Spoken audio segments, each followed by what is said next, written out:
इमरान खान साहब हैं, उनकी तरफ से जो जवाब दिया गया वो बड़ा दिलचस्प है और वो कई लिहाज से मिलिट्री एस्टेब्लिशमेंट के लिए शॉकिंग भी था।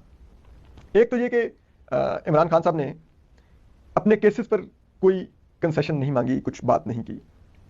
ना ही इमरान खान साहब ने कोई बैरून मुल्क जाने की ख्वाहिश का इजहार किया और ना ही इमरान खान साहब ने जेल से बाहर आने की किसी किस्म की दरखास्त की।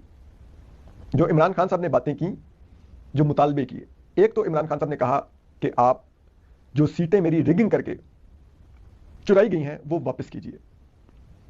और इसको आपको समझना चाहिए कि खान साहब ने ये बात क्यों की। क्योंकि पीटीआई की अगर सिर्फ फॉर्म 45 के मुताबिक रिजल्ट बनाए जाएं तो 30 से ज्यादा सीटें वापस आ जाएंगी पीटीआई के पास। और अगर जो वोट्स रिजेक्ट करके जो सीटें दूसरी जमातों को दिलवाई गई हैं, अगर वो रिकाउंटिंग हो और वो अमल भी दुरुस्त कर लिया जाए तो ये तादाद 40 से ज्यादा सीटों पर चली जाएगी। और ये मैं अर्बन कॉन्स्टिट्यूंसीज की बात कर रहा हूं, यानी कि शहरों में मौजूद हलकों की। अगर आप दही हलकों में चले जाएं और वहां पर भी फेयर करें तो ये पीटीआई का नंबर 50 से ऊपर जा सकता है। लेकिन चलिए अगर ये 30-40 सीटें भी वापस कर दी जाए पीटीआई को, तो आप अंदाजा लगाइए कि उसके बाद बासानी पीटीआई का नंबर 130 से ऊपर चला जाएगा और फिर पीटीआई रिजर्व सीटें मिला के बासानी हुकूमत बनाने की पोजीशन में आ जाएगी। तो यही चीज इमरान खान साहब के भी नजर है।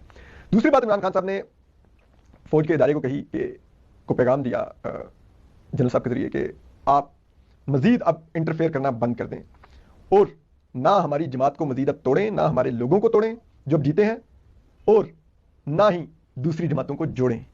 तो ये काम आप मत करें, तो अब हमें करने दें, हमने क्या करना है।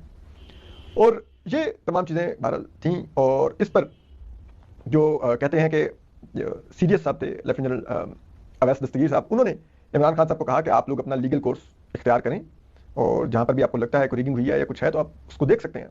और इसमें उन्होंने ये भी कहा इमरान खान साहब को कि हम इंटरफेयर नहीं करेंगे अगर आपकी साथ कोई कहीं पे हुई है नाइंसाफी और आपको वो सीटें अदालतों से वापस मिलती हैं तो हमें कोई उस पर एतराज़ नहीं होगा, हम तो आपके मैंडेट का एहतराम करेंगे, लेकिन हम ये चाहते हैं कि मुल्क अब आगे चले, अब ये इस इलेक्शन की वजह से इंस्टेबिलिटी मजीद ना बढ़ जाए। तो ये तमाम बातचीत हुई। अब इसमें चीज़ ये है कि इमरान खान साहब क्यों इस पोजीशन पर कायम है और उन्होंने क्यों इस किस्म की गुफ्तगू की। तो आपको समझना होगा, खान साहब मैंडेट लेके बैठे हुए, उनको मालूम है कि उनके लोग खड़े हो गए हैं और उन्होंने उनके लिए इस मुश्किल हालात में भी निकल के वोट करके तमाम की तमाम इंजीनियरिंग को तहस नहस कर दिया है जो मिलिट्री एस्टेब्लिशमेंट कर रही थी। तो अब खान साहब अगर इस मौके पर डील कर लेंगे तो वो अपने साथ और अपनी पार्टी के साथ जाती करेंगे और अपने वोटरों की तौहीन करेंगे कि जब उनकी वोटर इस मुश्किल हालात में अपनी जानें खतरे में डालकर, अपनी इज्जतें खतरे में डालकर वोट डालने आ गया, तो क्या खान साहब अब लेट जाए इस मौके पर एस्टेब्लिशमेंट के सामने। तो ये खान साहब को पता है कि वो नहीं, इस वक्त उनसे डील की जरूरत एस्टेब्लिशमेंट को है, उनको नहीं करेंगे तो ज़्यादा उनको अपोजिशन में बैठना पड़ जाएगा। तो इतनी स्ट्रॉन्ग अपोजिशन होगी कि वो आसानी इस हुकूमत को 2 से 3 साल के अंदर चलता कर देगी। और फिर उस 2-3 साल बाद आपको भी मालूम होना चाहिए, फिर अगर कोई इलेक्शन होगा तो पीपल्स पार्टी तो शायद सिंध बचा ले, नून लीग आपको, जिस तरह पीपल्स पार्टी पंजाब से खत्म होगी, नून लीग भी पंजाब में खत्म हो जाएगी और आपको ढूंढना पड़ेगी कि नून के पास कितनी सीटें हैं, 5 या 7 हैं, ये हालात होंगे। और इमरान खान साहब 2/3 प्लस मेजॉरिटी लेके आ रहे होंगे। तो बाकी फिर